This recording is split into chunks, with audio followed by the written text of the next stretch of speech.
Bonjour. Le harcèlement moral, c'est une cause que, en ces années 2020, la France a voulu prendre à bras-le-corps pour essayer de l'éviter dans les écoles. En réalité, c'est un phénomène qui a toujours existé et qui vient certainement de notre chair. On le voit bien d'ailleurs.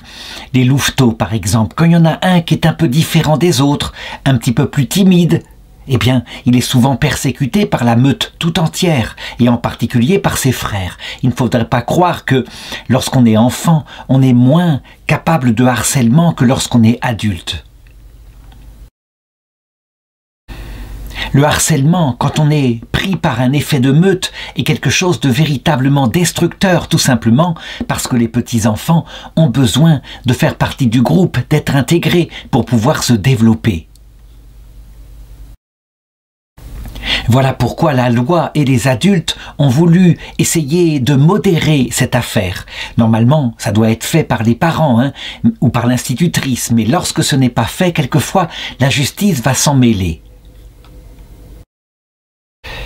Je voudrais raconter dans cette vidéo une histoire absolument stupéfiante, une histoire en lien avec le harcèlement, sauf que l'attitude de la personne qui a été harcelée ici est absolument surnaturelle, et c'est quelque chose de rare, quelque chose qu'on ne trouvera que rarement chez des enfants, mais on pourrait dire que Sainte Eustochium, c'est son nom, c'est un nom italien, c'est un nom peu commun, on pourrait l'appeler aussi Eustochia. Eh bien, elle est véritablement capable de devenir, depuis le ciel où elle est maintenant, la patronne des enfants harcelés. Leur protectrice, celle qui est capable de leur communiquer une autre façon de recevoir ainsi cette persécution. Attention, je ne suis pas en train de dire qu'il faudrait qu'un enfant, au prétexte qu'il est chrétien, se laisse faire, se laisse ainsi harceler. Non, il faut être capable d'aller voir les directeurs des écoles, d'aller voir ses parents, pour ne serait-ce que éviter ce péché grave qui vient de la part des enfants. Mais, je dirais, cet exemple tout de même est absolument stupéfiant. La bienheureuse Eustochia est née en Italie, dans la ville de Padoue, au XVe siècle. En cette année 1433, voici que un scandale et une rumeur parcourent les rues de la ville, transmises de maison en maison, en particulier par les commères. Voici qu'une religieuse qui faisait partie du couvent, était enceinte et qu'elle a mis au monde une petite fille. Oui, c'est un véritable scandale, mais fort heureusement, les religieuses de son couvent l'ont bien sûr chassée. Et on y va des récits, et de maison en maison, le récit s'augmente. Cette religieuse est donc pervertie, elle sortait, paraît-il, de son couvent. Un homme venait la rejoindre de cette façon-là. Ah, décidément! En réalité, on ne sait rien du tout en ce qui concerne la cause de la grossesse de cette religieuse, qui est la maman de celle qui deviendra la bienheureuse Eustochia. Et, je dirais, elle arrive à obtenir son baptême, et elle lui donne le prénom de Lucrèce, Lucrèce Bellini, c'est ainsi que maintenant, parce que la maman décide de rester dans la ville de Padoue et d'élever sa fille comme elle le peut, en travaillant, sûrement, eh bien, c'est ainsi que cette petite fille sera connue. Attention, je ne veux pas dire que la méchanceté des gens et les ragots qui se répandaient dans la ville étaient le fait de tout le monde. Non, il y avait les prêtres de la ville qui reçurent au baptême ce petit bébé, étant donné que, et c'était évident, ce petit bébé n'était absolument pas responsable du péché de sa mère. S'il y avait eu péché, on n'était même pas au courant de ce qui s'était passé. Toujours est-il que, à partir de sa naissance, la petite Lucrèce sera considérée dans la rue, en particulier par les autres enfants, comme l'enfant du péché. Et, je dirais, quoi qu'il arrive, qu'elle passe dans la rue, elle sera toujours montrée du doigt et huée par les enfants, qui l'appellent la bâtarde.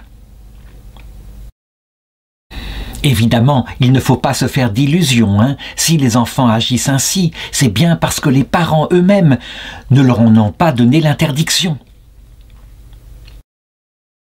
Et peut-être que cette persécution vient en partie aussi du curé, le curé qui dans ses sermons ne met pas le holà en disant « Mais regardez donc, qui d'entre vous pourra lui jeter la première pierre? Souvenez-vous de la femme adultère. » Et là, en parlant de la mère, mais la protection de la fille est encore plus grande, plus importante, puisque la fille, elle, ne peut avoir aucun tort. En tout cas, la femme adultère, quand Jésus, on lui amena pour la lapider, on se rappelle ce qu'il fit et se mit à écrire par terre, et on ne sait pas quoi, certains ont imaginé qu'il écrivait les péchés de ceux qui étaient là, très en colère. Et comme l'avait dit le pape François, peut-être que cette femme avait été surprise en flagrant délit d'adultère par l'un des hommes qui maintenant voulait la livrer à la lapidation pour tendre un piège à Jésus. Ce qui est sûr, c'est que, on ne sait pas comment l'expliquer, mais le harcèlement, loin de diminuer, augmenta, et on a des récits très précis, très documentés sur les traitements que subirent la petite fille, la petite Lucrèce, tout au long de son enfance. On se mit à la considérer, non pas seulement comme une bâtarde, mais comme une possédée, oui, possédée du démon. Ce qui est une chose curieuse, hein. Il faut tout de même distinguer une possession du démon, qui d'ailleurs est plutôt le fait d'une victime, d'une sorcière. Eh bien, les choses étaient un peu mélangées. Elle était enfant du péché, donc elle était forcément un peu sorcière ou un peu possédée, bref, tout se mêlait. Et donc, elle fut parfois emprisonnée, arrêtée par la police, elle fut parfois nourrie de pain et d'eau. Elle subit des humiliations, des brutalités dans la rue. Et c'est là que commence l'histoire de sa sainteté. Elle aurait pu se révolter ou s'enfermer dans un complexe d'infériorité, se détruire intérieurement.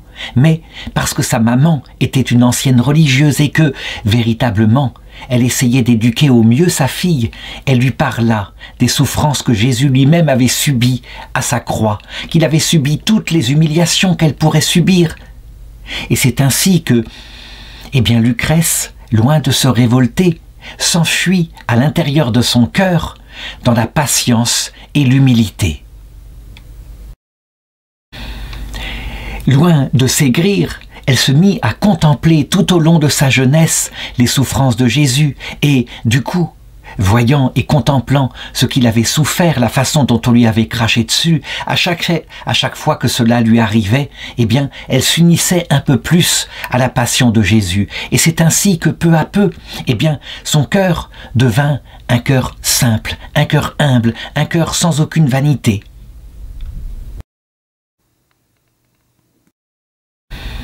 À force de développer ainsi une vie mystique de plus en plus profonde, eh bien, à l'âge de 17 ans, tout simplement, elle frappa à la porte d'un monastère, peut-être le monastère où sa mère était quand elle était jeune, afin d'y entrer et de se consacrer entièrement au Seigneur.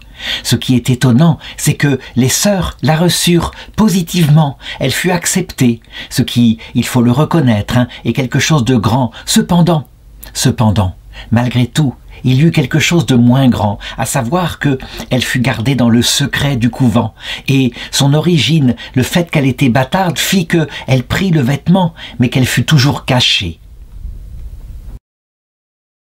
On ne peut pas dire que les religieuses la persécutèrent lorsqu'elle fit son noviciat, puis lorsqu'elle fut admise à sa profession, mais je dirais tout de même par rapport aux gens de la ville, eh bien on la gardait secrète de cette façon-là, sans doute parce qu'on avait honte de la réaction des gens. Peut-on dire que l'Église cautionnait un tel traitement ? Je dirais que non, l'Église ne cautionnait pas, mais elle faisait avec, et après tout, finalement, on la protégeait de cette façon-là. Quant à Lucrèce, qui portait maintenant le nom de sœur Eustochium, en l'honneur d'une petite sœur qui, jadis, au début du 5e siècle, alors que l'Empire romain venait de devenir entièrement chrétien, s'était consacrée dans la vie monastique et était devenue, on peut le dire ainsi, la première mère du désert. Les pères du désert, on les connaît, ce sont ceux qui avaient expérimenté la vie monastique les premiers. Eh bien elle est la première mère du désert, avec les enseignements qu'elle avait donnés. Elle devint même la mère abbesse du monastère que Saint Jérôme avait fondé à Bethléem. Bref, de la part des religieuses de ce couvent, le nom était bien choisi, il faut le reconnaître, et il faut le reconnaître aussi, on admirait secrètement cette sœur si humble, cette religieuse parmi les autres religieuses.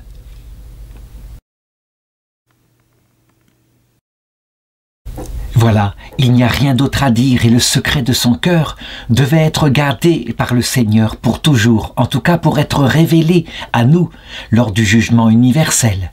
Eh bien non, le Seigneur voudra qu'il soit révélé avant. En effet, elle vivait parfaitement sa vie religieuse, étant habituée à s'abaisser, à se faire plus petite que toutes et à suivre les ordres qu'on lui donnait dans l'obéissance. Et puis, à 24 ans, simplement comme cela, elle finit par mourir d'une maladie infectieuse, comme il y en a beaucoup à cette époque-là. Et donc, les religieuses, bien tristes de voir leur petite sœur ainsi partie, décident de faire sa toilette pour l'enterrer dignement. Et là, elles eurent la surprise de découvrir, et elles vinrent, c'était marqué sur son cœur, sur sa poitrine ici, juste à l'endroit du cœur. C'était marqué, mais pas gravé, ce n'était pas elle qui l'avait écrite, c'était marqué comme un stigmate, comme quelque chose de surnaturel, le nom de Jésus. C'était absolument incroyable, La chose commença à se répandre dans le couvent, puis à l'extérieur du couvent. Elle fut ensuite enterrée, simplement, sans chichi, comme les autres sœurs étaient enterrées quand elles mouraient. Mais les gens de la ville, sans doute, avec quelque part en eux, quelques remords sur les souffrances qu'ils lui avaient fait subir durant leur enfance et peut-être la génération des enfants eux-mêmes, qui étaient maintenant devenus adultes et qui se rendaient compte de ce qu'ils avaient fait, eh bien, subrepticement, doucement, vinrent auprès de son tombeau. Pour s'excuser d'abord, et puis pour demander quelques grâces, et puis ils les obtinrent. Du haut du ciel commencèrent à se multiplier autour de ce tombeau toutes sortes de miracles. Non seulement du haut du ciel, elle n'en voulait pas aux enfants qui l'avaient persécuté, aux adultes qui l'avaient torturé, qui l'avaient traité de possédé, mais en plus elle les exauçait. Et c'est ainsi que son nom fut répandu dans toute la ville et bientôt dans toute l'Italie, au point que, quelques siècles après sa mort, en 1760, le 22 mars, elle fut béatifiée par le pape Clément XIII. Et à Padoue, depuis cette époque-là, on ne l'a jamais oubliée. Je donnerai une seule conclusion à cette histoire. Eh bien, cette conclusion s'appelle l'espérance. Nous le savons, à l'époque, la ville de Padoue était entièrement catholique. La foi faisait partie des mœurs. Mais quand on regarde bien les choses, les gens n'étaient pas forcément plus saints qu'aujourd'hui. Aujourd'hui, il est évident que la foi est sortie de l'Europe occidentale. Elle a été souvent apostasiée, mais curieusement, certaines des valeurs que Jésus avait enseignées sont restées dans le cœur. Il n'y a plus la prière, je dirais habituellement tournée vers le Christ, mais il y a des valeurs de protection, en particulier des personnes qui sont particulièrement persécutées. Ces valeurs parfois deviennent folles. Je veux dire par là qu'on prend exactement l'inverse, on pousse les choses trop loin. On parle maintenant de micro-agression lorsqu'il y a un mot légèrement mis de travers, ce qui est exagéré. Il faut tout de même apprendre à se fortifier dans son enfance, mais on le voit, en tout cas, il y a un effort de bonne volonté. Qu'est-ce que ça veut dire tout cela? Eh bien, que le Seigneur, qui connaît bien nos âmes, même s'il voit que notre vie spirituelle s'est écroulée, il voit bien les tentatives d'amour du prochain qui essayent de se développer. Et ça, on peut le dire, lorsque nous arriverons de l'autre côté de cette vie, eh bien, il les bénira pour ceux qui auront essayé d'être gentils. Donc, ne perdons pas espoir pour le salut de ceux qui ont perdu la foi, comme le dit Jésus en Matthieu 25, 35, « Car j'ai eu faim et vous m'avez donné à manger, j'ai eu soif et vous m'avez donné à boire, j'étais un étranger et vous m'avez accueilli. J'étais nu et vous m'avez vêtu, j'étais malade et vous m'avez visité, j'étais en prison et vous êtes venus me voir. » Je ne veux pas dire que les actes de bonne volonté que nous voyons actuellement sont en eux-mêmes source de salut, mais manifestement, si on suit ce que dit Jésus, Ils sont préparation à ce salut qui sera proposé à tout homme. Et la petite Eustochia sera là aussi, ne serait-ce que pour aider à se repentir ceux qui auraient été coupables de persécution.